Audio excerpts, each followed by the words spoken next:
রাষ্ট্র নির্বাচন নিয়ে আরো জানাতে আমাদের সাথে যুক্ত হচ্ছেন আবরার শাহিদ। আবরা, 3 দিন ব্যাপী আমরা জাকসু নির্বাচন নিয়ে অনেক নাটকীয়তা দেখলাম। রাকসুতে প্রস্তুতি কেমন প্রশাসনের?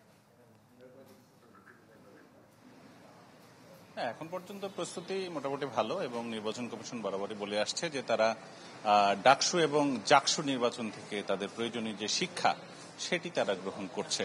আজকে মনোনয়ন প্রত্যাহারের শেষ দিন, এখন অবধি 4:10 এখন পর্যন্ত মোট অন্তত 10 জন আবেদন করেছেন যারা এই নির্বাচন থেকে প্রত্যাহার করতে চান তাদের মনোনয়ন। এখন 5টা পর্যন্ত সময় রয়েছে, এর মধ্যে আসলে কতজন হবে সেটি তারা বলবেন। এদিকে রাকসুতে 260 জন, সিনেট ছাত্র প্রতিনিধিতে 60 জন এবং হল সংসদ নির্বাচনে 17টি হলে 603 জন প্রার্থী মনোনয়নপত্র জমা দিয়েছিলেন। ভিপি পদে 20 জন, জিএস পদে 15 জন। এদিকে আমরা দেখেছি যে প্রাথমিক তালিকাতে গত 2 দিন আগে সেখানে কিন্তু সিনেট পদ 2 জনের মনোনয়ন পত্র বাতিল করেছে নির্বাচন কমিশন।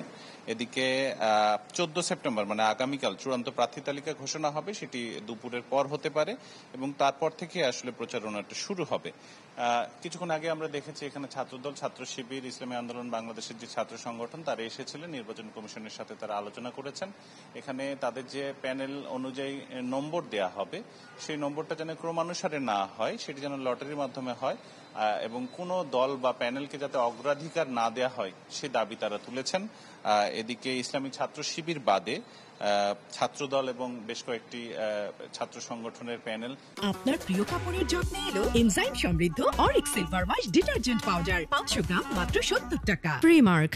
তারা এখন সংবাদ সম্মেলনের জন্য প্রস্তুতি নিয়েছেন এবং তাদেরও দাবি মূলত একটি, এখানে যেন কোনো প্যানেলকে এই ক্রমানুসারে না নিয়ে এসে ব্যালট পেপারে যেন তাদেরকে এই একেবারে লটারির মাধ্যমে নাম্বারটা দেওয়া হয়, সেজন্য আসলে চেষ্টা করছেন তারা। এদিকে নির্বাচন কমিশন বলছে যে ভোট গণনা নিয়ে যে নাটকীয়তা চলছে জাকসুতে, সেইখান থেকে আসলে শিক্ষা নিতে চান তারা। আজকে আমরা দেখেছি যে ব্যালট বক্স নিয়ে আসা হয়েছিল ইস্পাতের তৈরি এবং সেই ব্যালট বক্সের যে ব্যালট পেপার সেটি আসলে ওএমআর শিটের তৈরি এবং এটি ভাঁজ করা যাবে না। ফলে তারা এখনো এই সিদ্ধান্তে রয়েছেন যে মেশিনের মাধ্যমে এই ব্যালট পেপারগুলো গণনা হবে এবং নির্বাচন কমিশন দাবি করছেন যে 28,308 জন যে ভোটার তাদের ভোটাধিকার প্রয়োগ করবেন সেটা মেশিনের মাধ্যমে গণনা করা হবে এবং তিনি আশা করছেন যে গত 2টা যে জাকসু এবং ডাকসুর নির্বাচন হয়েছে তার থেকে অনেক দ্রুত গতিতে রাকসুর নির্বাচনের ভোট গণনা করা যাবে এবং এটি ফলাফল দেওয়া যাবে। তো এখন পর্যন্ত মনোনয়নপত্র প্রত্যাহারের সময় শেষ হয়নি, কিছুক্ষণ বাদে সেটি শেষ হবে।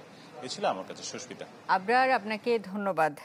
রাকসু নির্বাচন নিয়ে আমাদেরকে জানাচ্ছিলেন আবরার শাহিদ।